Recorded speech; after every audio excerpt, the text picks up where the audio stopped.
The New York Giants are in one of the more difficult positions in the entire NFL. Daniel Jones probably isn't the answer at quarterback. They just lost Saquon Barkley to a division rival, and their next three highest paid players on the team are left tackle Andrew Thomas, Brian Burns, and Dex Lawrence.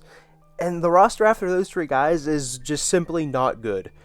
Drafting Malik Nabers in this year's draft is absolutely a great piece for head coach Brian Daboll and Joe Schoen going forward, but there really isn't much else to be excited about on this roster right now. And that's especially after losing Saquon Barkley, who was definitely their best player, and although they should get a comp pick in 2025, it's never an exact science getting to those comp picks. But in this video, we're going to look at what I think the general outlook for the New York Football Giants will be in the 2024 season, so let's just get right into it.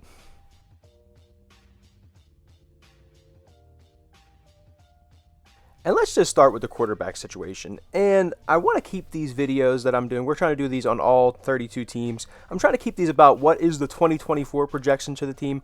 But for the Giants, and because of the quarterback, I really think that 2024 sets up more of their future. And that's because Daniel Jones just hasn't been what you need in a quarterback. And even just as a guy that can just distribute the football, not turn the ball over, he hasn't even really been that. I mean, I whenever he was at his peak, I would think he was almost Josh Allen light. He would give you like 60%, 65, 70% of what Josh Allen can give you. He is nowhere near that, and he is certainly not the answer for the Giants.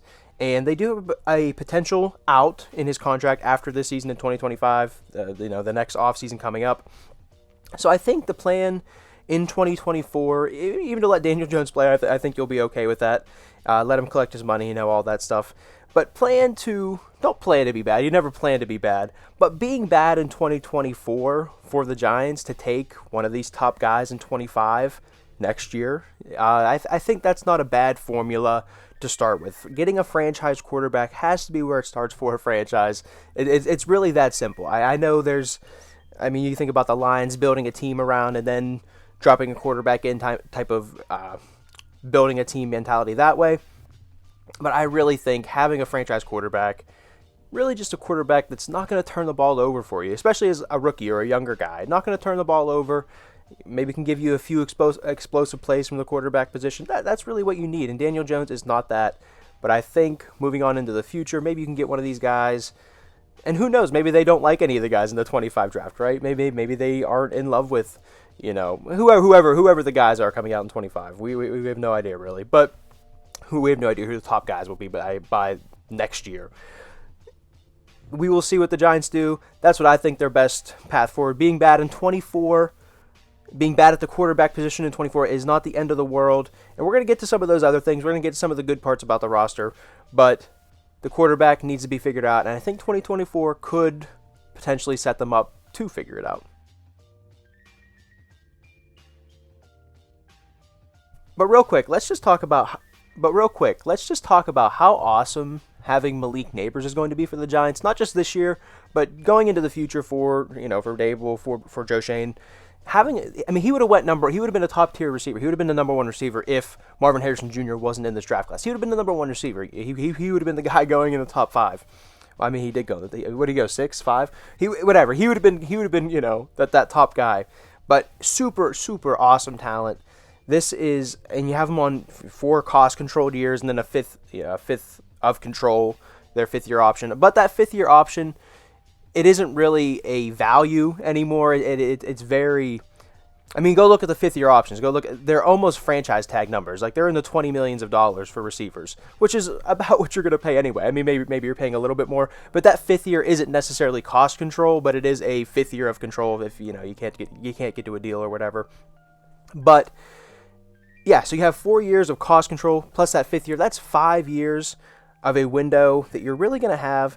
And, with this guy, and having this top tier talent, maybe he helps Daniel Jones. Maybe that is what unlocks Daniel Jones. We talked about how Daniel Jones probably isn't the guy. Maybe all he needs is Malik Nabers, and he's going to be great. I don't think that's what's going to happen, but having this, like I said, we keep calling him a top tier talent. Having that is going to help the next guy. You have him on this. You have him on a rookie contract. Obviously, you just drafted him a few months ago. Having that is going to help the next guy develop. And hopefully build that offense around the quarterback and Malik Nabers, and then you can fill in some auxiliary pieces, some third pieces, fourth pieces, and have a pretty good offense around that, building it around Malik Nabers. So I think that's a very good start, and that's one of the bright spots for the Giants here.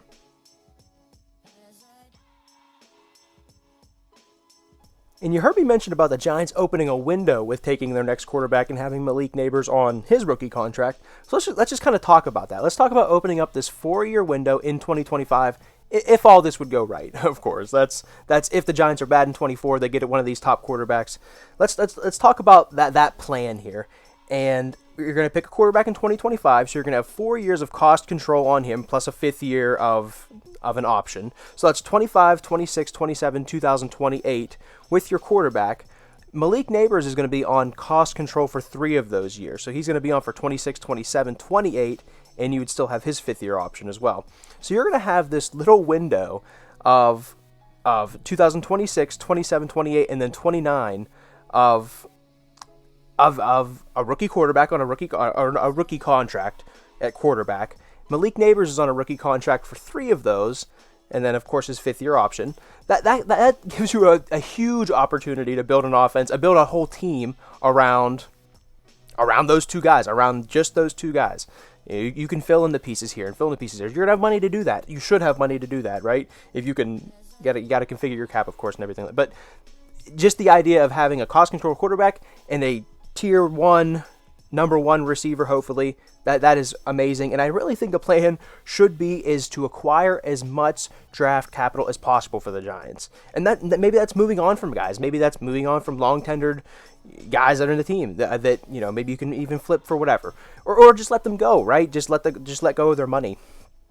And surround the quarterback with the next quarterback with as much talent as possible. And you're going to have the cash to do this. We just talked about this. You could have the cash to do this.